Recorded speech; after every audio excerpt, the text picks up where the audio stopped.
Hi there, I'm the Mythkeeper. Welcome back to my channel, the best place on the internet for Pathfinder lore and history. I'm bringing another region deep dive to you guys today. This is my third region deep dive in the realms of Arcadia, and this is a really weird one. I had a lot of fun creating it. There isn't a ton of source material here, as you'll probably see from the collection of art that I've used in this video, there aren't a lot of analogs for this in fiction in general. We're bringing to you today the Deadshot Lands, and the Deadshot Lands is essentially, the Deadshot Lands asks the question, what if the Wild West, but pre-colonial? So you've got indigenous Americans, or indigenous Arcadians in this case, with firearms, doing sort of Wild West things. There's a big city that's covered in smog, that's kind of industrial steampunk, but all of that occurs in a sort of pre-colonial Arcadia. It's a really interesting and weird part of the Pathfinder world. It was detailed in the Guns and Gears sourcebook, so we're going to also take an opportunity to talk a little bit about firearms in the world of Pathfinder as well, which should be a bit of fun. In any case, I hope you guys enjoy this video. Now, you might have heard tell that in northern Arcadia there exists a group of nations, territories, and city-states known as the Deadshot Lands. Now, when I say it's out west, I mean it's as far west as west goes. Any further west and you be out east. Now, I'm here to tell you they exist, and there ain't no other place like 'em in the world. The Deadshot Lands are largely untouched by the presence of travelers from the inner sea. They blaze with legends of gunslingers, spellshots, and beast hunters.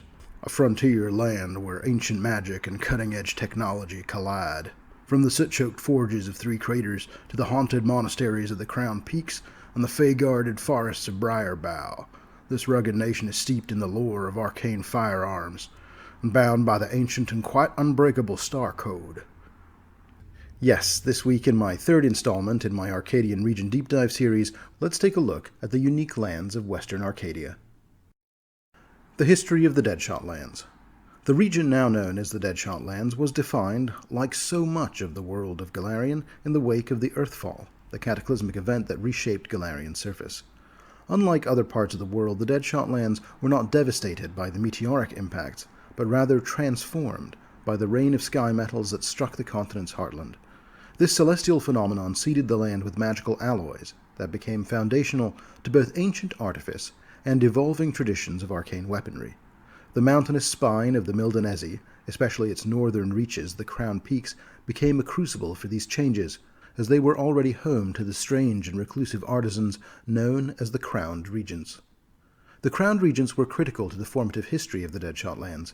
These mute, stone-crowned humanoids, occupying isolated mountaintop monasteries, mined the star metal from the meteorites that peppered the mountains, and they produced the first star guns, powerful magical firearms capable of unleashing radiant energy. These first creations, far beyond the reach of conventional craftsmanship, became the tools and symbols of wandering lawbringers and mythical heroes who traveled the lands of Western Arcadia, bringing justice and civilization wherever they went. Though they dealt only with a select few outsiders from the region, the influence of their guns and the ideals codified in the so-called Star Code had a lasting impact on Arcadian culture.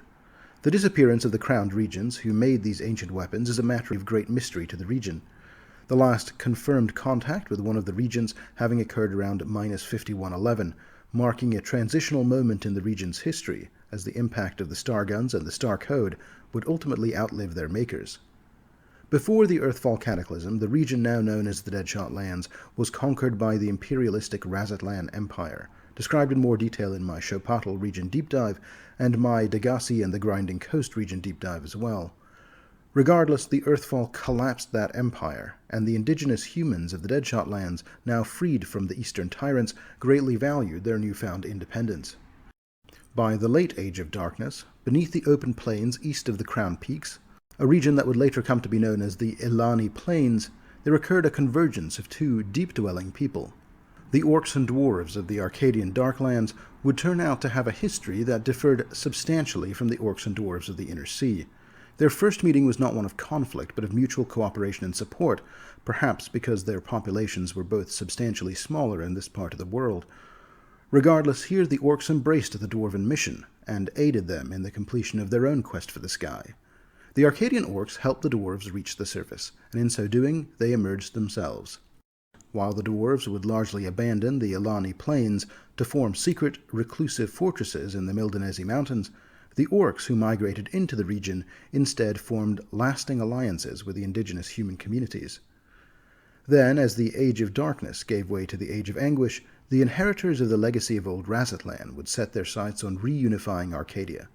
Their western expansion would be resisted fiercely by the orc-human coalitions that had already laid the foundation for a unique frontier society defined by cooperative strength and inventive martial traditions. The power of these fledgling alliances was further bolstered by spellshots, the near-sacred bearers of the star guns, who were bound by the star code of the crowned regents. And this power in turn was further bolstered when the orc-human coalitions developed the innovation of beast guns, arcane weapons crafted from the bodies of magical monsters, a direct outgrowth of both orcish underground lore and the inherited knowledge of the spellshots from the Stargun era. Meanwhile, to the south and west of the plains, the ancient forest of Briarbough had long been home to a confederacy of beastkin communities living among the treetop settlements. They founded their first significant city of 9 branches in -3009. Though decentralized and spiritually attuned to fey magic, the forest societies were fiercely protective of their territory. This was made clear during the Razatlani invasion of -2602, when imperialist forces attempted to conquer the region. Though, like the people of the Alani Plains, the beastkin repelled the invaders, the Briarbough invasion of -2602 did leave a permanently scarred territory called the Fire Scar, a region still blighted by Razatlani magic. In addition, the resulting internal disputes over leadership following their successful battle for independence fractured their unity.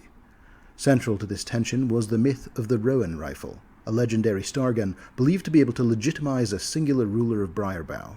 Since that time, the fate of the weapon has remained in the hands of fey custodians, who have granted it only rarely and only to mortals they deemed worthy according to their own inscrutable ways. As the Deadshot Lands moved into the Age of Destiny, the rise of the city-state of 3 craters marked a pivotal shift in technological and economic power. Built on a foundation of industrial ambition and ravenous demand for ore, the city-state's early experiments with air-powered guns were largely symbolic, until breakthroughs in sky metal forging around 2973 enabled mass production of far more potent firearms. Over the next 1,000 years, this new technology would be hoarded by an emergent ruling oligarchy known as the Smoglords. By the year 4077, 6 of the Smoglords had taken complete control over regional gun production. This technology also rapidly diffused itself through black markets, as they would come to be manufactured in secret factories as well. The sudden ubiquity of guns upended regional power structures and created a highly mobile, well-armed population of mercenaries, enforcers, and resistance movements.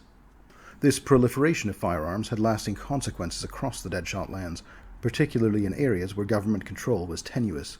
One such place was Tazuni, the arid western frontier.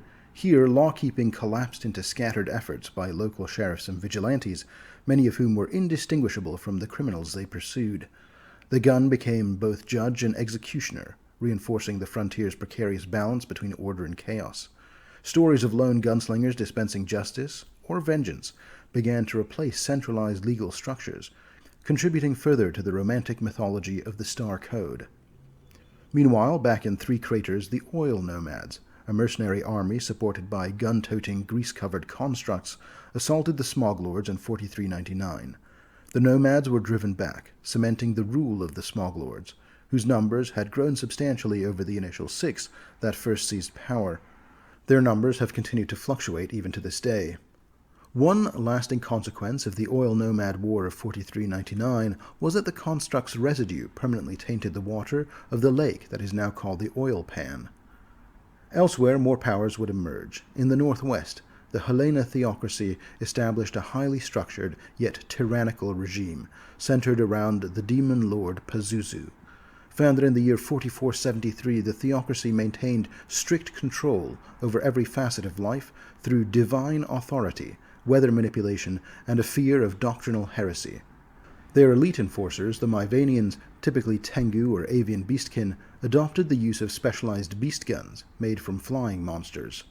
This highly controlled monopoly on firearms suppressed rebellion throughout the years. although an extensive underground resistance movement has continued to grow beneath the surface. In 4606, the death of prophecy occurred here as it did everywhere else, with its reliance on technology and arcane magic. As opposed to divine or occult power, the Deadshot Lands were relatively insulated from the worst of these effects. As it entered the modern period, the Crown Peaks region would remain a land of danger and allure. In addition to hazardous weather and isolation, the mountains continue to be plagued by monstrous entities, such as the Antimox, Yeti-like ravagers who descended upon settlements in cyclical waves, with the most destructive recent incidents noted as having occurred in 4675 and 4699 respectively.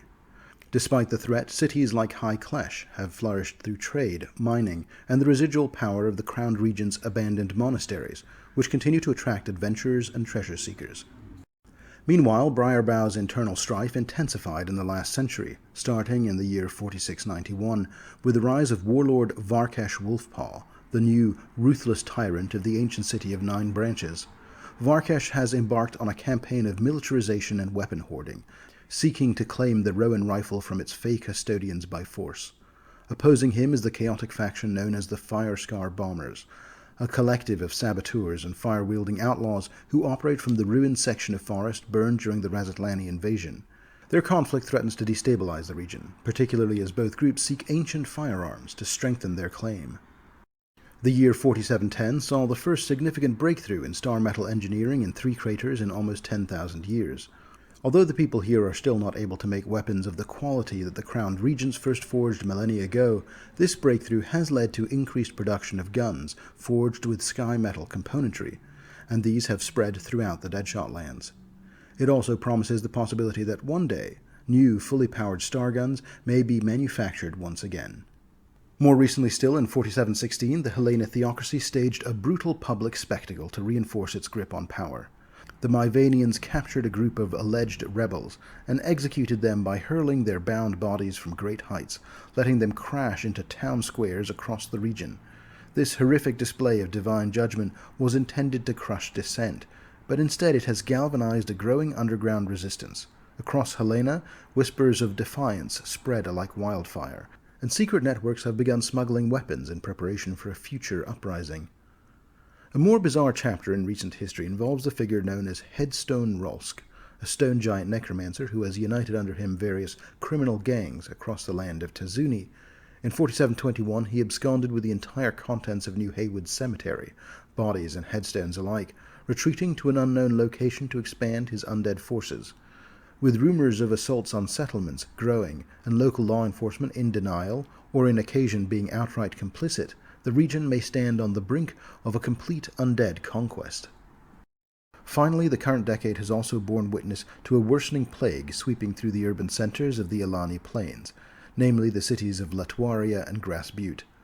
Though gun-wielding priests of Desna have succeeded in containing the disease thus far, the threat of rural spread could endanger the agricultural backbone of the Deadshot economy. Given the centrality of the plains to Arcadia's food and livestock supply chains, such a crisis would not remain regional for long. This brings us to today. As we can see, the history of the Deadshot Lands is one of shifting power, technological upheaval, and the continuous reinterpretation of ancient ideals.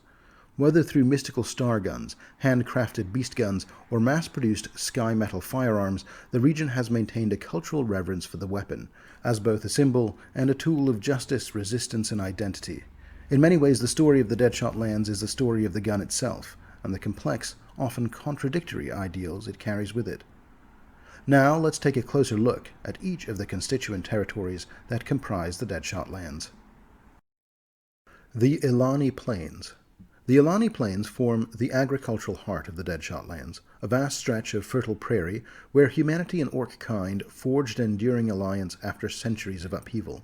This region's earliest stability came not from conquest, but from mutual necessity. Humans, newly freed from the Razatlan Empire, found common cause with the orcs emerging from the Darklands, their cultures united by shared hardship and pragmatic resilience. The fusion of their two distinct traditions, the equestrian mastery of the human horselords and the subterranean metallurgy and monster lore of the orcs, forged a society of swift and technologically resourceful people. Of all the people of the Deadshot Lands, it was the Ilani people that first mimicked the star guns when they crafted the first beast guns to beat back the eastern invaders. This new class of magical firearm was crafted from the bodies of monstrous foes, blending martial utility with a deep cultural reverence for the hunt. Today, the Ilani Plains continue to thrive as Arcadia's breadbasket, sustaining neighboring nations and feeding the industrial machine of three craters. Cities like Latuaria and Grassbutte are regional hubs of commerce and population, where ranchers and farmers bring their goods to market under the watchful eye of Desnan priesthoods, who also serve as community protectors. Yet the stability of the plains is under threat. A virulent plague festers in the urban centers, curbed only by these vigilant gunslinger priests. Should it spread into the countryside, it could unravel the delicate equilibrium that sustains both the region's prosperity and its relative peace. Despite such dangers, the Ilani remain resolute, rooted in traditions of mutual aid, frontier honor, and martial readiness. Briarbough. Briarbough is an ancient sprawling forest steeped in fey magic and home to a loose coalition of beastkin societies who dwell in elevated settlements among the trees. Its internal organization is informal and fluid, governed more by ancestral custom and magical influence than by rigid hierarchy. Stone stelae scattered throughout the forest act as powerful foci for the region's rich magical influence. While seemingly peaceful on its surface, beneath the fey woodland's tranquil veneer lies a history of conflict. The forest was once the site of brutal resistance to Razatlan's fire army, whose invasion scorched a swath of woodland now known as the Fire Scar. Though the beastkin repelled the invaders, their unity fractured in the aftermath, as competing leaders vied for supremacy. At the center of this political fragmentation lies the Rowan rifle, a singular stargun said to be able to confer legitimate authority over all of Briarbough. Kept under fey guardianship, it is granted to mortals only rarely, and only if deemed worthy, by the enigmatic fey custodians who keep it safe. In the current age, no claimant has earned the weapon, fueling power struggles among would-be rulers. Varkesh Wolfpaw, the militaristic tyrant of 9 branches, seeks to claim the Rowan rifle by force, stockpiling firearms and training his people for war.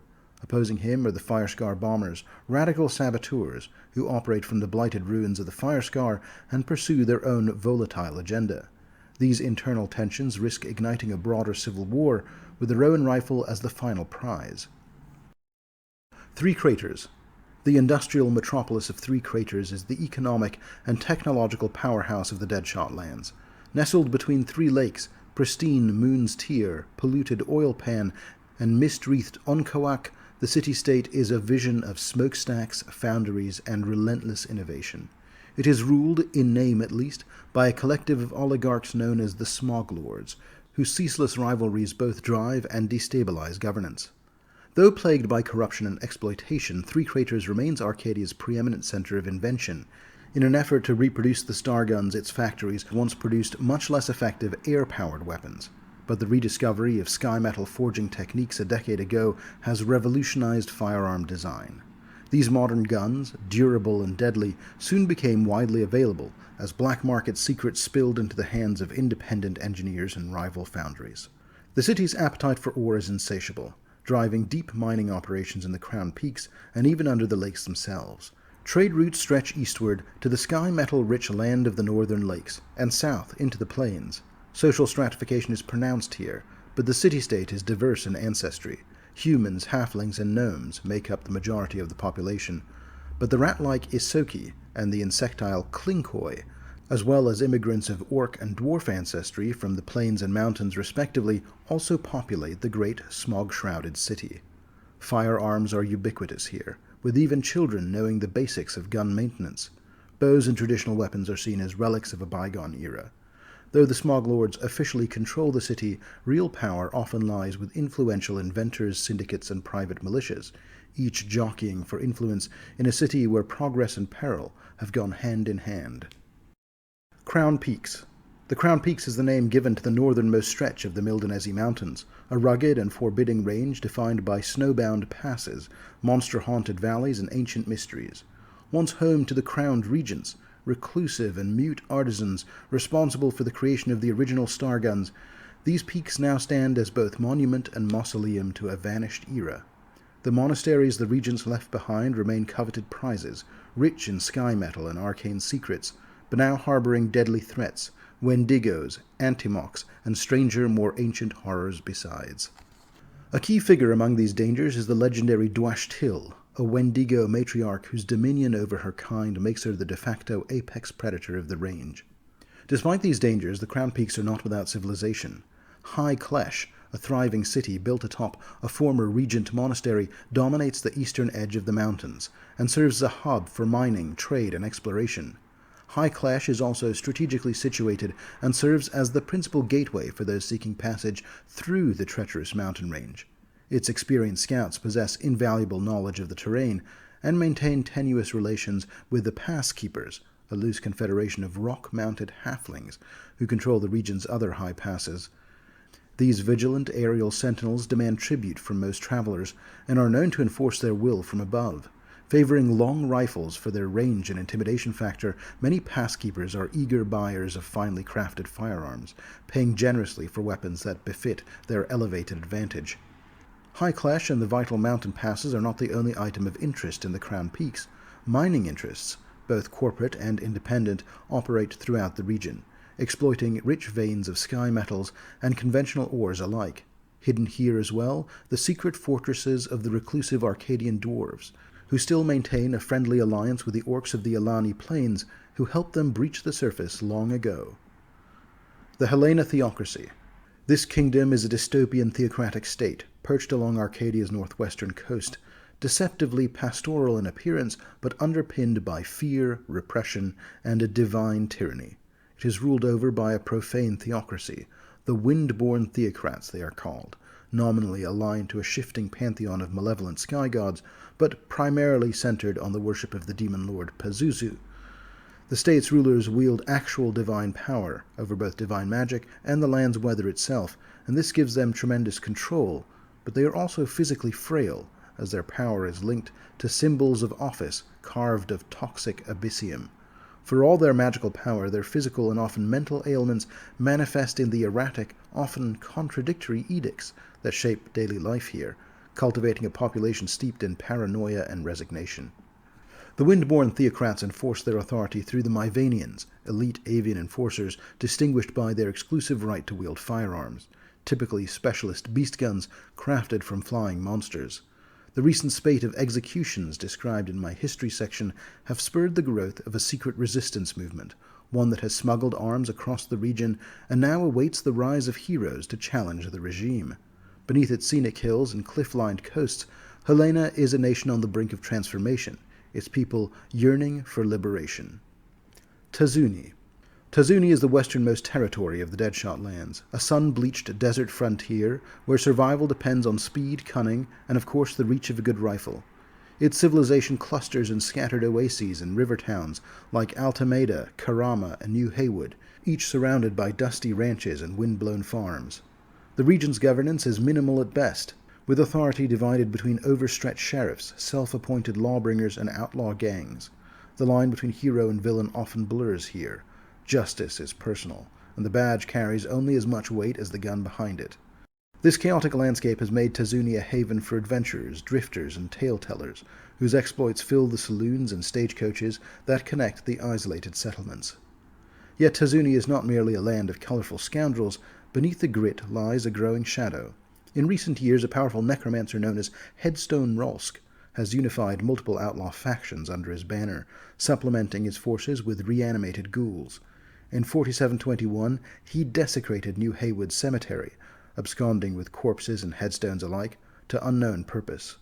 The region's already fragile balance now teeters further, as rumors of a full-scale undead invasion have begun to spread. A Guide to Arcadian Firearms. Arcadia possesses one of the oldest firearm traditions in the world, stretching back more than 10,000 years, to an age before Earthfall. Unlike the black powder weaponry now available in the Inner Sea, the first Arcadian firearms, now known as the Star Guns, were powered by arcane energy and constructed from rare magical metals. These radiant weapons emitted white-hot blasts of concentrated energy and were wielded by legendary figures across western and central Arcadia. Bound by the Star Code, a guiding ethos surrounding their use, these weapons became symbols of justice, honor, and power. The knowledge to create star guns was tightly held by the enigmatic crowned regents, who vanished from history millennia ago. Today, intact star guns are quite rare, but their legacy endures in Arcadian law, legend, and culture. The reverence for star guns fostered a broader culture of innovation and imitation. Over centuries, Arcadians developed various substitutes, each seeking to recapture the mystique of the originals. Indeed, nowhere is this inventive spirit more pronounced than in Three Craters, whose industrial boom and mastery of sky metal forging techniques ushered in a new age of mass-produced firearms. Originally hoarded by the city's smog lords, these weapons quickly became widespread across Arcadia, altering the balance of power far beyond the city's borders. Yet, not all Arcadian firearms rely on metallurgy in factories. In many regions where magic still predominates, especially among Orcish and Beastkin cultures, weapons known as beast guns are crafted from the remains of magical monsters. These living traditions, older than any factory, continue to yield inventive and potent firearms, fusing ancestral rites with deadly innovation. The fascination with the star gun has also persisted in magical academies and arcane courts, many students of whom will travel vast distances to visit the Deadshot Lands. Although many claim to have rediscovered the secrets of these legendary weapons, most recreations have fallen short of the originals in both quality and reliability. Regardless, the Deadshot Lands remain at the heart of Arcadian firearm development, though by way of the secret technological trade network known as the Rotating Gear, some of these weapons have made their way to other parts of the world. Arcadian black powder firearms, beast guns, and even star guns have made their way west across the Okayo Ocean to distant Tianxia, or out east towards the grinding coast and towards the inner sea beyond that. In other parts of the world, the technological marvels made here are relatively rare, but in the Deadshot Lands themselves, they are ubiquitous. Firearms are a key part of Deadshot culture, and the Arcadians recognize three principal types of firearms. The star guns are the oldest and most ancient form of the weapons, crafted long ago by the crowned regents, the secrets of their creation now lost to time. Beast guns were developed millennia later, emulating the star guns, but made from the readily available monster carcasses rather than star metal. And finally, and most recently, conventional black powder firearms, of the kind relatively common in Alkenstar in the Inner Sea, but here reinforced with star metal technology, have begun to be manufactured here at scale, in the smog-filled city-state of Three Craters. Let's take a look at each of these firearm types in turn. Star guns and spell shots. The most potent relic of the mystical heritage of the Deadshot Lands is undoubtedly the star gun, ancient arcane firearms that unleash searing blasts of white-hot energy. Crafted long ago by the crowned regents in their remote mountain monasteries, these weapons were more than tools of war, they were conduits of magical tradition, bound by the cultural strictures of the Star Code. Those who wielded them with both proficiency and purpose became known as spell shots, a distinct lineage of gunslingers who merged arcane study with masterful marksmanship. Unlike conventional warriors, spell shots are defined not only by their weaponry, but by their adherence to ancient principles, whose core tenets were restraint, honor, and the development of a mystical bond with their weapons. Spell shots are practitioners of a hybrid discipline, fusing deep magical insight with the physical and technical demands of firearm use. Their techniques allow them to channel their own energy directly into their firearms, as well as conjure ammunition from the ether and execute feats of supernatural precision and mobility. At advanced levels of mastery, spell shots are capable of phasing bullets through solid barriers, or magically traversing space by following the path of a fired shot. Though the tradition originated in Arcadia and remains closely tied to its cultural and historical roots, scattered practitioners can now be found elsewhere in the world, though they are still relatively rare beyond Arcadia and often misunderstood by those unfamiliar with the Star Code's legacy. Star guns remain the rarest and most powerful form of firearm in the world, and as such the spell shots of today, more often than not, make use of other types of firearms. Beast guns. While Arcadia's famed star guns and their sky metal successors dominate the myths and marketplaces of the Deadshot Lands, an older and equally storied firearm tradition persists across much of the continent. The creation of beast guns. These weapons, fashioned from the harvested remains of magical creatures, rely on arcane power and esoteric biology rather than black powder or engineered mechanisms. Though visually and functionally distinct from star guns, beast guns share their magical foundation and are often regarded as sacred tools among cultures that blend monster hunting with ancestral craft. Beast guns use specialized ammunition crafted from natural materials or bodily remnants of the creatures from which they were made. Each firearm is unique, often producing effects far beyond conventional damage, such as venom, petrification, or firing regenerative projectiles. Common models include the Breath Blaster, derived from dragon trachea and capable of exhaling elemental energy, the Petrification Cannon, built from a basilisk's body to unleash flesh-to-stone beams, the Spike Launcher, a manticore-tailed gun designed to fire massive spear-like spikes, the Screech Shooter, emitting sound beams powered by predatory larynxes, the Spider Gun, which inflicts venomous wounds, and the Tentacle Cannon, a grotesque yet effective weapon made from krakens or the Algolthu, capable of firing thorns or blinding ink. Crafting beast guns is both a martial art and a rite of passage. Monster hunters across Arcadia track and slay magical beasts, harvesting raw materials for new designs or refining existing models. This ongoing innovation ensures that even after millennia, the tradition of beast guns continues to evolve, with new forms and functions emerging wherever imagination meets raw biological power. In many regions, particularly the Ilani Plains among nomadic Orcish tribes, these weapons are not only tools of survival, but also cultural artifacts imbued with legacy and pride. Black powder firearms. Though Arcadia's oldest firearms are magical in origin, the modern black powder weapons, forged in places like Three Craters, and even in Alkenstar and Dongan Hold in the Inner Sea, represent the dominant face of gunsmithing in Galarian today.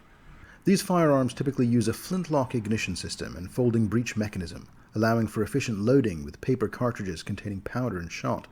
Innovations in design, ranging from mechanical scopes to precision trigger assemblies, reflect the artisan arms race among gunsmithing cultures across Galarian. Here is a curated list of commonly encountered firearm types, many of which appear in the Deadshot Lands. Pistols or one-handed firearms. The flintlock pistol is a compact, reliable firearm favored by privateers, easily worn in a bandolier for rapid access. The double-barreled pistol features two side-by-side barrels for consecutive shots. A coat pistol is a concealable weapon ideal for assassins or self-defense, often used among the upper class, while a dueling pistol is a precision-crafted and finely balanced weapon used in ritualized combat among the nobility. A hand cannon is a rugged, oversized, one-handed firearm capable of firing larger, deadlier ammunition, often used by mercenaries and pirates. A pepper box is a compact three-barreled weapon whose rotating mechanism allows for 3 quick sequential shots, while a slide pistol features a sliding array of barrels allowing up to 5 consecutive shots without reloading. Rifles, or two-handed precision firearms. Flintlock musket, a standard civilian long arm with modest range and power, widely distributed in urbanized areas. A variant, the double-barreled musket, offers 2 shots in rapid succession, a popular upgrade for veteran law officers and militia leaders. An arquebus is a powerful long-barreled rifle with significant recoil, often mounted or tripod-stabilized. An air repeater is a lightweight gun that uses pressurized air instead of black powder to fire its metal rounds. It is now largely obsolete, but still used for hunting and sport. And finally, the Harmona gun, a slow-firing Arcadian rifle prized by monster hunters. It emits a distinctive hum that mimics the song of a bird. Shotguns and scatter weapons. A blunderbuss fires a cone of shot from a flared barrel, ideal for close-quarter combat and swarms. A dragonmouth pistol is a portable variant of the blunderbuss with ornate dragon-themed aesthetics, and often considered the most advanced of these weapons is the dwarven scattergun. Generally built for dwarven physiology, this weapon fires devastating bursts of metal shrapnel, often equipped with a clockwork loading tray as well. Of course, I've only scratched the surface of firearms innovation, both in the Deadshot Lands and beyond. Regardless, that rounds out my coverage of the Deadshot Lands, one of several unique lands in the secretive continent of Arcadia.